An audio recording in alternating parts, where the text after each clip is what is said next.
Estamos de volta ainda aqui na Pinacoteca, continuando com a nossa amiga Ive, que é professora de História da Arte, concurso na Sorbonne, para quem ainda não conhece. A gente vai falar agora de Gauguin e Matisse, né? Ótimo. Como a gente já explicou no começo, são os 4 grandes que vão prenunciar a arte moderna, né? Então a gente já falou de Van Gogh e Cézanne, agora Gauguin e Matisse. Então Gauguin, qual é a contribuição dele para a arte moderna, né? No caso de Gauguin, ele é considerado o pai de 2 expressões que vão ser fortes também na arte moderna, que é o simbolismo e o primitivismo.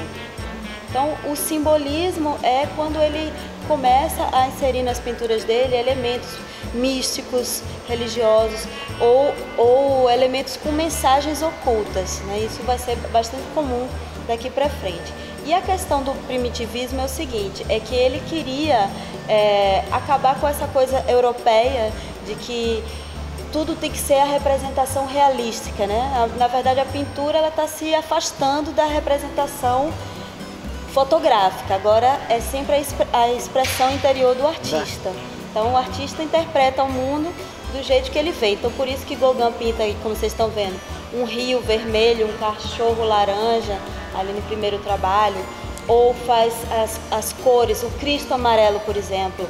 Ele vai pintar um Cristo de amarelo, quase como se fosse uma pessoa que não sabe pintar mesmo, né? Que a gente chama de naif, né? Então ele quer, na verdade, desaprender as regras clássicas e aprender como os primitivos, como os povos que ele considera puros de expressão, como eles falam disso. Mas ele pinta um retrato do Van Gogh, ele pinta esse retrato ainda na França ou depois que ele vai para o Tahiti? Porque eles brigaram. Isso, eles brigaram. A famosa história da orelha, que a gente falou no começo, tem a ver com o Gauguin, né? Sim.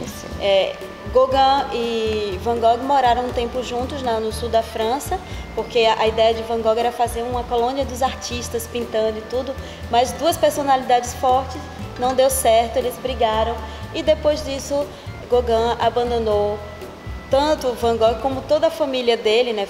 Mulher, filho, tudo, e foi morar no Tahiti. Mas dos 4 grandes ainda temos o Matisse.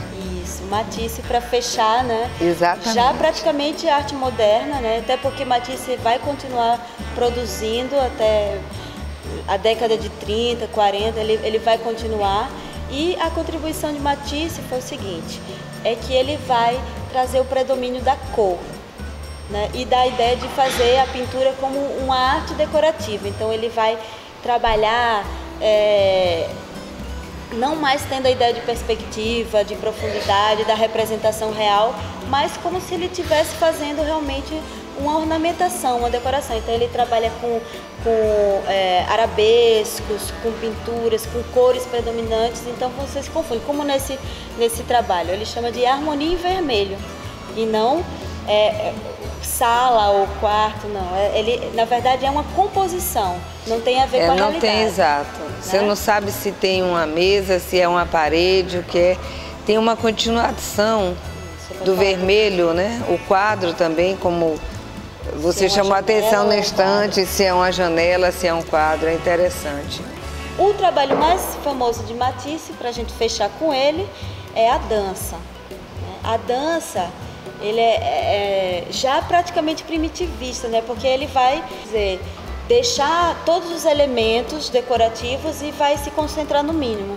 Então só tem as figuras, o fundo azul e a base verde, somente, né? Então é realmente chegar na expressão mais pura, né? da emoção, de você, os corpos todos nus, dançando como se estivessem se entregando num ritual religioso, num transe, né?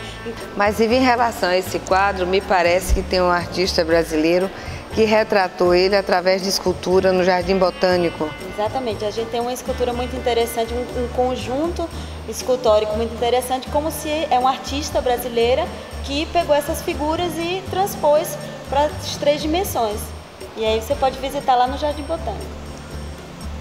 Mais um motivo para você fazer um turismo e conhecer esse quadro transformado em escultura, o quadro do Matisse. O Interarte está chegando ao seu final, agradecendo mais uma vez aí.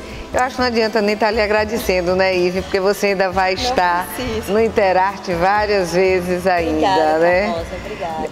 O Interarte é quem agradece. Eu acho que a informação que você traz para os nossos telespectadores é assim, muito, muito importante. É uma maneira de fazer com que as pessoas conheçam um pouco de arte, né?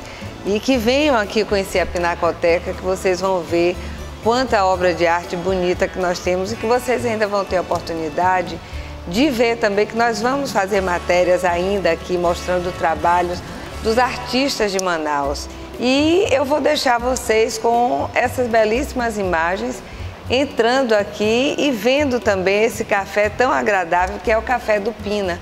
É um lugar muito, muito gostoso de você vir no final de tarde, um happy hour com os amigos, tomar um café. Mas eu aguardo você no próximo sábado. Obrigada pela sua audiência.